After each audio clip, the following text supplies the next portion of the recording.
જય સ્વામિનારાયણ. આપણે વચ્ચે છે કૃપાલી આંટી ફ્રોમ અહેમદાબાદ. તો કૃપાલી આંટી, યોગી ઓવરસીઝ ની દુબઈની ટ્રીપ વિશે તમારું શું કહેવું છે? જય સ્વામિનારાયણ બધાને.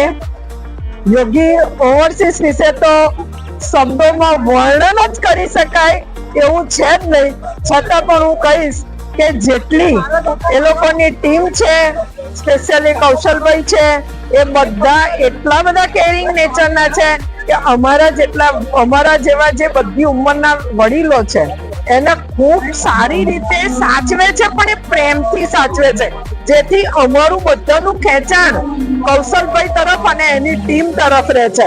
આટલો બધો પ્રેમ આપી અને પ્રેમથી ફેરવવું, એના માટે એમનો ખૂબ આભાર.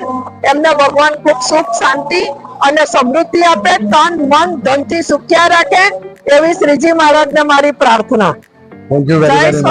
તમને આપણું જમવાનું નિયમ ધર્મ સ્વામિનારાયણ ના કેવા લાગ્યા?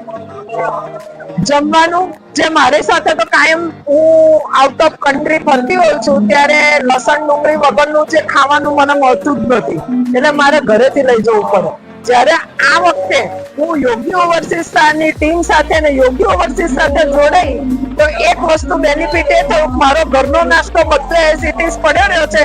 એ લોકોએ જમવાનું અમને એટલું બધું પ્રોવાઈડ કર્યું, વિધાઉટ ઓનિયન ગાર્લિક વાળું અને ટેસ્ટી અને ટાઈમસર, અને બપોરે પણ એ લોકો અમને ગાડીમાં આટલું બ્રેકફાસ્ટ ફૂડ પેકેટ આપી રહ્યા છે, એટલે ખરેખર કોઈને ભૂખ જ નથી લાગતી.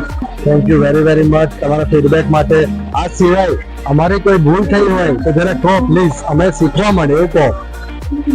ખરેખર તો એટલી ભૂલ જ નથી, અને અમે શોધીએ તો બી મળે એવી નથી, કારણ કે તમારો પ્રેમ જ અમને ખેંચી લાવે છે. ખરેખર તમે અહીંયાની ટીમ નહીં, મારી તો આણંદની જે ટીમ છે, શેખરભાઈ, કૃષ્ણાબેન, એ બે જણ જોડે બહુ ટચમાં હતી. એ લોકોએ મને જે આખા વખતે ગાઈડ કર્યું છે એ લોકોનું, એ મને બહુ જ ગમ્યું. અને ખરેખર એક વસ્તુ કહું, એ લોકોની ટીમ એક્સલન્ટ ટીમ છે અને વર્લ્ડ બેસ્ટ ટીમ નો હું એવોર્ડ આપું છું એમને. Thank you very much.